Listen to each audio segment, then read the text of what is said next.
Am I the a-hole for sending my little sister a vet bill after she tried to get my horses to breed? I, 33F, am a horse breeder and own 10 horses. I have a little sister, 19F, who was a surprise baby for my parents. They didn't think they could have more after me, so she is quite babied even now. They begged me to take her on to help her get some work, and I agreed, but made it clear she'd have to work hard and there would be no slacking. She has generally been fine with it and enjoys being around the horses, though I do have to light a fire under her arse at times to get her to keep working.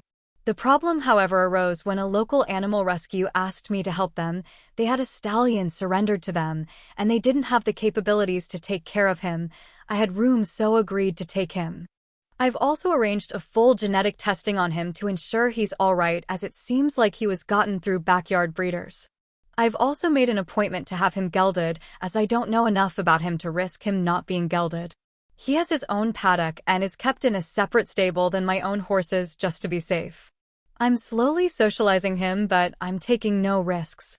I've been letting my sister sit in on my breeding planning for 2025, and my main stars are going to be Dante and Willow. They've had 4 successful and healthy foals who are going to go into dressage. I know they work well together, and Willow has had a 2-year break, so she'll be ready to go again this year.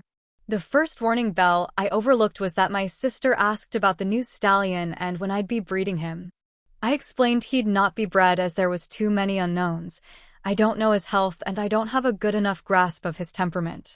She protested that he was pretty though, prettier than Dante, and I explained there was more to this than looks. I thought she'd understood and didn't think further on this. Yesterday an emergency came up and I had to leave my sister alone for an hour. I told her she could take an hour break. When I came back, I found to my horror she'd put Willow into the paddock with the new stallion. I asked her what the fuck she was doing, and she told me she just thought they'd work well together and she was doing me a favor. I got Willow out of there, but not before the new stallion bucked and reared quite a bit from stress. I got Willow out of there, then said about calming him down. I told my sister to get home and not come back, shouting at her quite a bit. I then had a vet come out and check them both fully to ensure they'd not hurt each other. My one relief is Willow isn't in estrus yet. I had the bill sent to my sister at my parents' house. They called me today in a panic asking what the hell this was. When I explained, they told me I was being unfair and she didn't understand, that she couldn't pay this and was being cruel, and my sister was crying. I told them she did understand, she just didn't care, that she could pay or they could pay, but I wasn't. They're freaking out over how they'll afford this. Am I taking it too far?